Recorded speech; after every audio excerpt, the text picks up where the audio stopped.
It wasn't so long ago in the history of man's voyage toward a better world that ships were carrying eager passengers toward the shores of a new nation that was just in the building. Our forefathers were constructing the foundation of this nation by interlocking inseparably the blocks of our political and economic freedoms.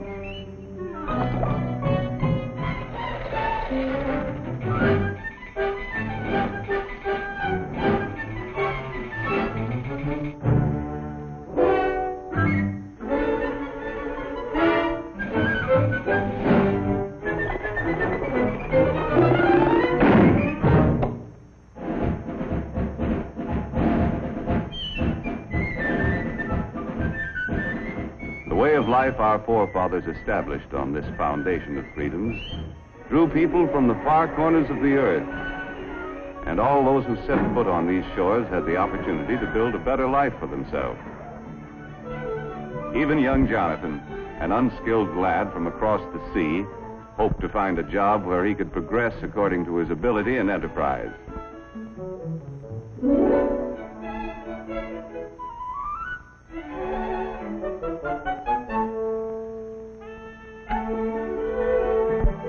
As the years passed, Jonathan's earnings increased, but he still felt that for a man of his skill, it was about time for another raise. Mr. Blessgravy, am I not the best crown rounder and brim trimmer in ye business? Then verily, methinks I am worth more moolah. That you are, Jonathan.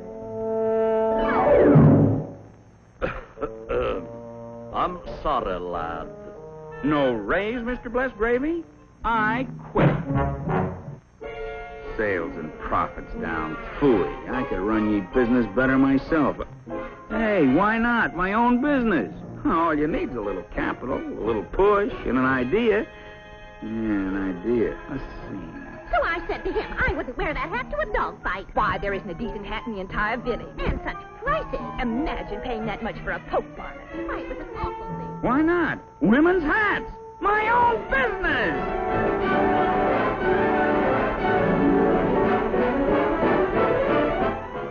Fortunately, Jonathan was thrifty enough to keep a little nest egg for such an emergency.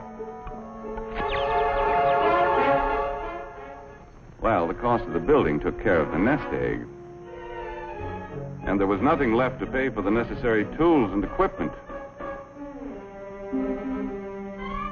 But happily, Jonathan had a good reputation, and as his idea promised a profit, his friends and neighbors were willing to invest some of their savings in his new business.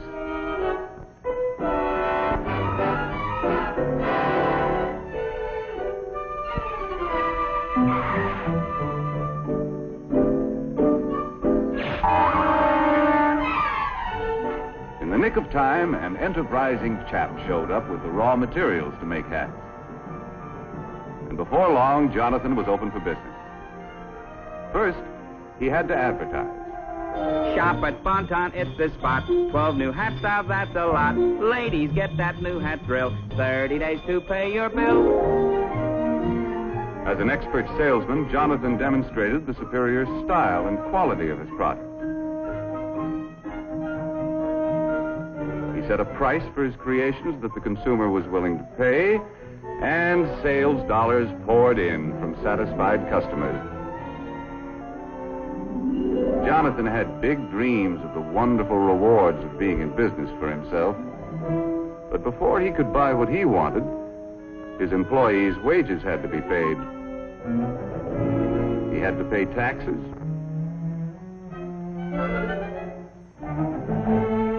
And his friends who helped finance the business had to be paid a return on their investment. When all of his bills were paid, Jonathan had to exchange his big dream for a little dream. Mesdames, mademoiselles, it is the privilege of Alphonse, hat stylist to all the grand heads of Europe, to bring you hats with styles so chic, a quality magnifique, and a price, ooh la la, so low. Come one, come all to the grand opening. To meet competition, Jonathan had to plow part of his profits back into the business to develop a better hat. If customers approved the quality, style, and price of Jonathan's new designs, he still could make his dreams come true. With the passing years, this strong foundation of freedoms protected the dignity of the individual and his family, gave everyone the right to worship as he pleased, and promised anyone with ability and enterprise the opportunity to participate in the building of the American way of life as we know it today.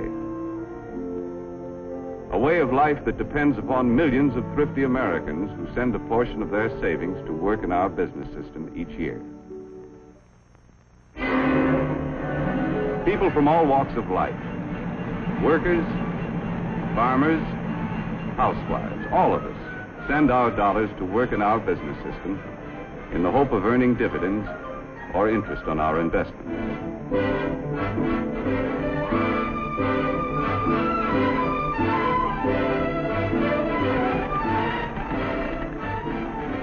Anyone who has an insurance policy, a bank deposit, or a share of stock is helping to finance our business system.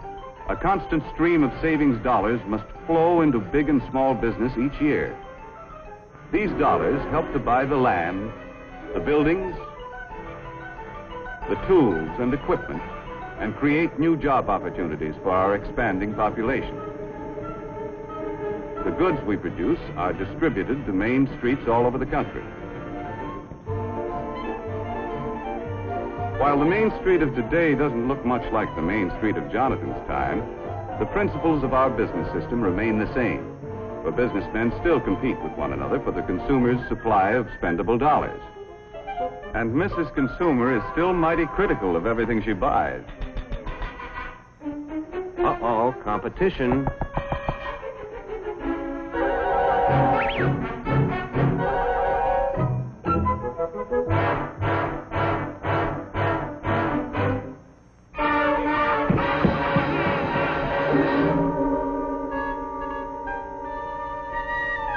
The management of every business has a continuing problem to improve their product to stay ahead of competition, or else.